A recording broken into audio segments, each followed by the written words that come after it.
Hello and welcome to another video. In today's video, I want to look a little bit into your inner child, your idea of, hey, I found the reason why I am that way, but now actually I have no clue how to transform it and I keep hanging on to the same story. Is this you? Please drop a comment right down below. I'm hearing this so many times and so often that people somehow have a kind of a concept or an idea of why they feel they are the way they are. And I believe that they miss a very important aspect on this one. And it's actually hindering them to really get into their full power and get to the essence, right, of who you truly are. And so what they're building is another concept of what they are. So basically they're just shifting, and then they kind of get frustrated on the road because it's not going anywhere, right? It's not changing really. It's just shifting from one place to the other place. And so let's stop the confusion, right? My name is Patricia. I'm a life coach. And hey, if we meet the first time, I'm so happy that you're here with me today. Hit that subscribe button. Also, make sure to like this video so it gets spread a little bit more. And yeah, with this said, let's start, guys. Let's start. I want you to imagine that you are already on a journey and you have done some inner work, okay? Meaning you have gone inwards and you saw what patterns you're following. You started to feel into your life and you started to see what are those aspects that don't really make you happy, and in addition, maybe even go into physical pain, or you kind of feel like you feel always tired, you have no motivation to really do more for your life, right? Those kind of things that are really sucking our energy, right? Those things that we really don't want to do, but we feel we have to do it, or patterns that we are following, right? We meet the same people over and over again, and we have maybe identified like what this is all about. Maybe we figured out, hey, this comes from this and this, and I'm doing this over and over again because I'm trying to cover something. I'm trying to numb that pain, or I'm trying to somehow navigate, and my tactics therefore are XYZ, right? So when you start to journal, when you start to reflect, and I believe this work is very, very, very crucial, and it's something that we all have to experience, we all have to go through. So not to worry, you did exactly the right thing.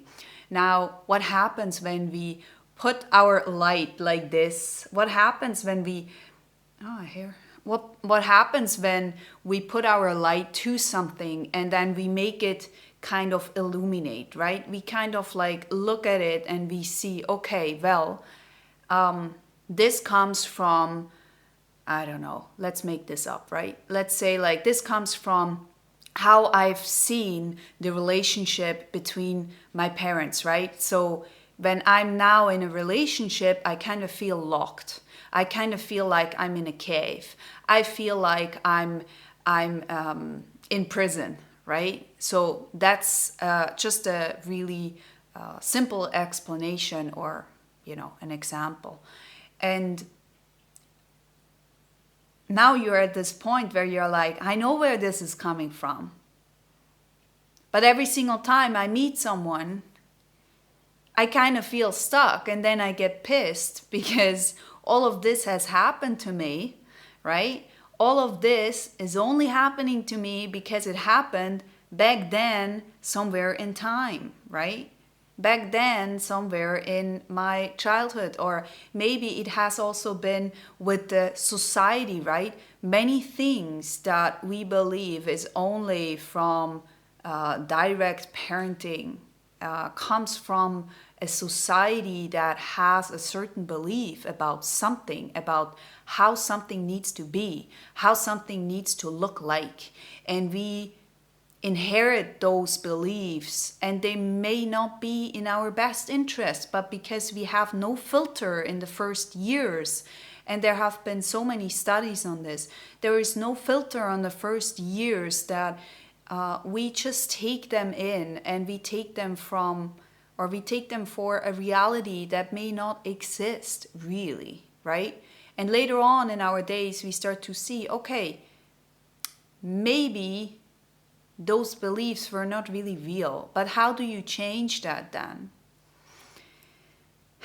It's funny because I've done a lot of things for that. I have done coaching, I have done energy work, I have done shamanic journaling and so on.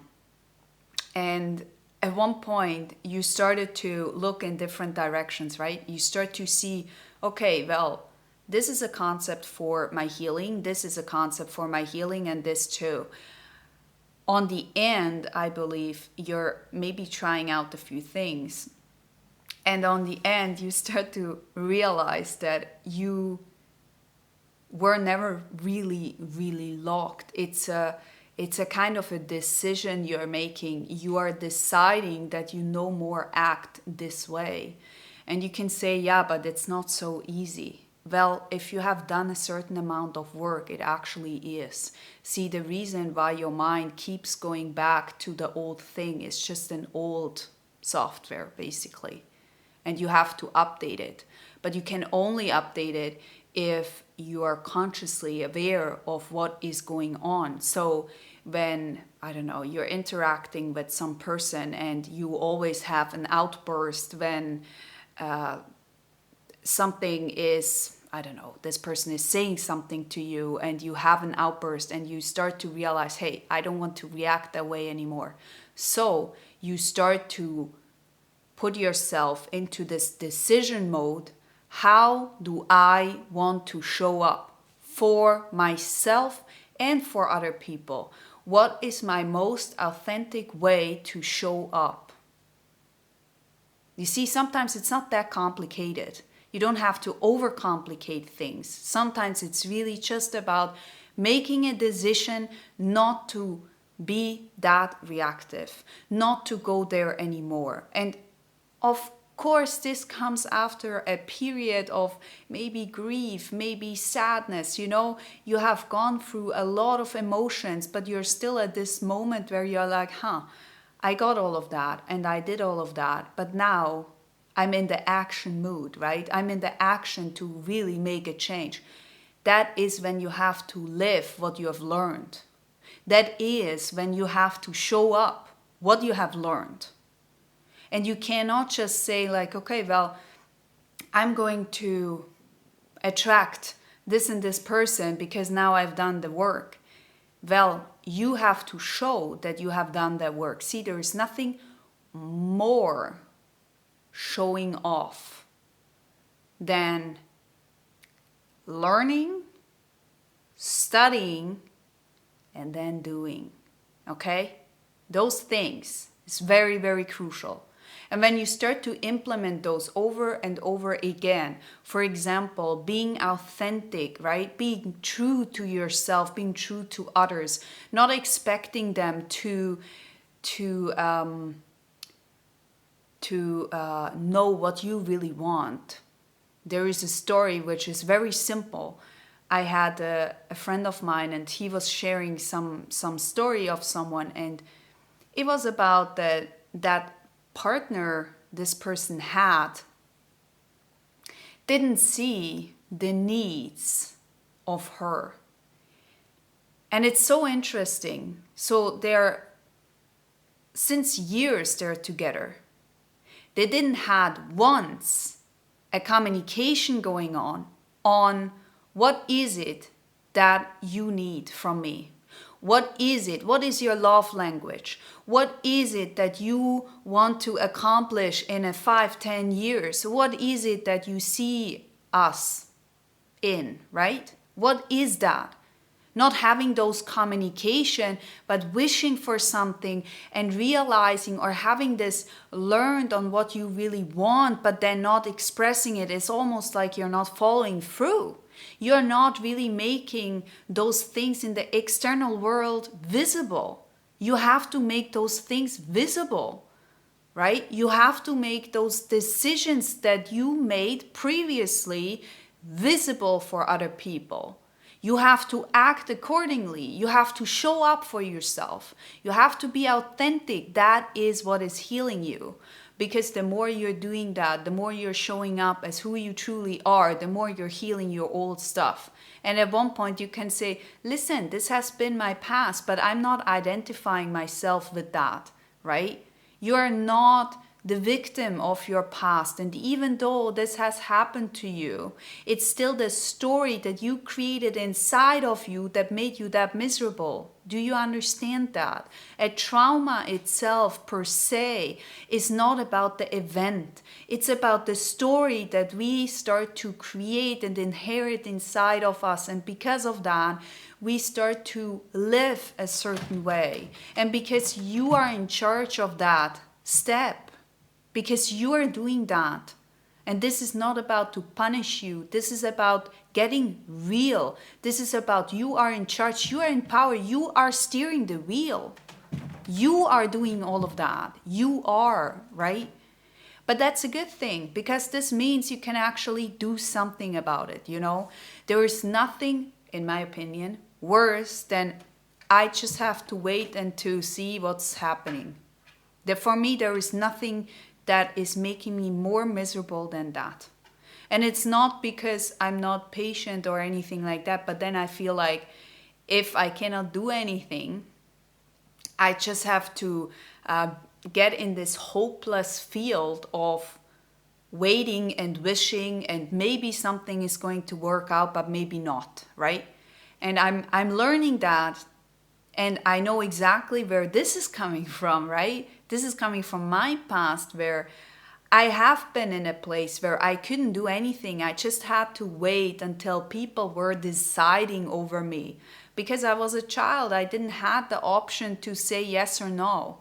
I just had to go with whatever is presented to me. And so nowadays, I don't like that idea of I have to be in a waiting position. And I know this very, very clearly. So when I start to notice that and I start to see that I'm going into this pattern, I start to see, okay, well, I don't want to feel the same as I used to have in the past. So what am I going to do is I'm going to tell myself it's okay. It's not your job to decide on this or that. It's not on you. This is something that you have to let go. And I will. And every single time you're doing this, you're giving up a little bit more, of this tension. You want to give away the tension, the resistancy, and because you're doing this on a constant basis, people start to notice that you start to change, that you start to be different. They start to treat you different, and you start to treat yourself different. And because you're doing that, because you're starting to show up as a new person, people will see you in another light. But unfortunately, this is not happening if you are not starting that. You need to kick off that thing that you have changed. And if that is not coming from you, unfortunately, there will be no change. So you can victimize yourself. You can tell yourself that you're a poor one and no one sees your needs whatsoever. If you are not saying that out loud, if you are not saying something like, hey, this is what I need. This is blah, blah, blah. Now, is this common? Absolutely not, right? So, on top of communicating your needs, you will also get confronted with people who are totally confused that you are actually expressing yourself, right? So there's this controversy where it's about be yourself, show up authentically, blah, blah, blah. And then you start to do so. And then you kind of feel even more rejected, right? You kind of feel like you're trapped even more because now you showed up vulnerable, right, on what you really want. And then it comes like this whole thing in where you're like, huh? Now you don't even want me to express, well, why did I started all this work, right? I tell you why. You're doing it for yourself. Like, period. Period. Not for your partner, not for your parents, not for your kids. You're doing it for yourself. This is number one reason. Because being real to who you are is ultimately freeing you. You're not making any show. You're not masking yourself. Masking means that you're not putting on something that you're not. Okay? You're not saying something that you actually don't really mean. And showing up authentically doesn't mean that you have to be mean in any way or that you don't have any compassion. You do. But you also know your worth, you know your boundaries, you know where to go. For example, if you don't want to go to this Christmas event because you just feel like you have nothing in common with whoever, saying that and saying, listen, I believe that there is not really any common ground. I rather choose not to come. And so, yes, there will be people who may not understand because family seems to be everything. While I believe that's not really true. I believe that there needs to be a common ground to actually sit together, to start creating together. But this is my wish, this is my understanding of what family means. Now, if not everyone has the same understanding, obviously we are getting a little bit lost at this moment, right? Which is totally fine. Like, I don't have any issue with that, you see. There is not about you don't make compromises, but there is about, hey, let's sit on a table, let's discuss. If this is not an open conversation, screw it all, right? Screw it all. You have to be super open, super vulnerable, while the other person you expect exactly the same. You don't want to kind of what is the word now? I forgot the word. Wait.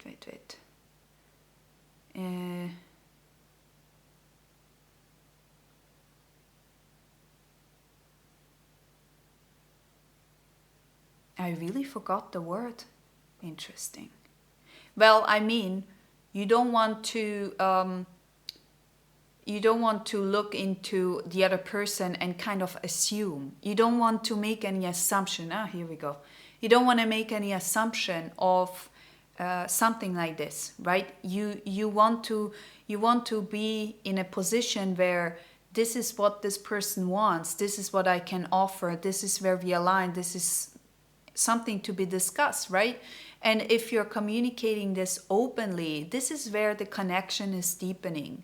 And so if you are in this position where, communication in family is super hard. So if you are already at this point where you are ready to discuss with your family, you need to know that this is the hardest thing ever.